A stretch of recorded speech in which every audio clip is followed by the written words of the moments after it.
Na sednici Skupštine opštine Boljevac usvojene su odluke koje regulišu porez na imovinu, usklađene sa novim zakonom i one će se primjenjivati od naredne godine.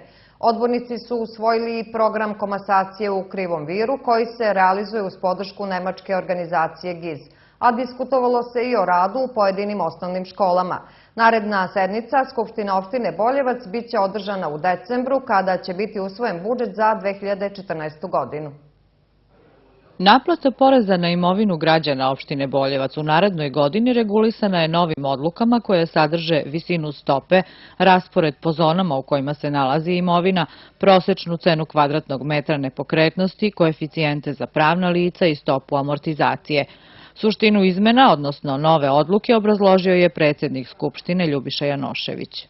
Također u porezu na imovinu integrisani i dosadašnji porez na katastarski prihod koji doduše nismo plaćali unazad 2-3 godine zbog suša, poplava i drugih elementarnih nepogoda.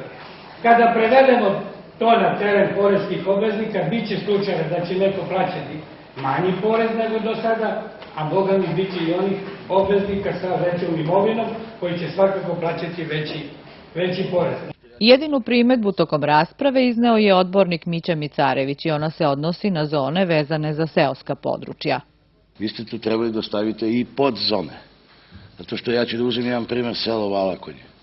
Postoje ljudi koji su do magistrale, koji imaju vodovod, koji imaju sve i uličnu rasvetu, a postoje ljudi koji nemaju, imaju samo put, znači nemaju ni nasipan put, nego imaju zemljeni put. I taj koji je do magistrale i taj koji je negde u Bukovu ili u Kordumanu gore ne mogu isto plaćati. Povod za više diskusija bio je izveštaj o pripremljenosti škole Đura Jakšić u Sumrakovcu, sa koga se odmah prešlo na osnovnu školu 9. srpska brigada u Boljevcu. Izneta je kritika na upravljanje, rad direktora, saradnju sa savetom roditelja i procedurom vezanom za organizaciju ekskurzije. Sa napomenom da lokalna samouprava ima svoje predstavnike u školskim odborima i da bi na taj način trebalo kontrolisati njihov rad, završena je 12. sednica Skupštine opštine Boljevac.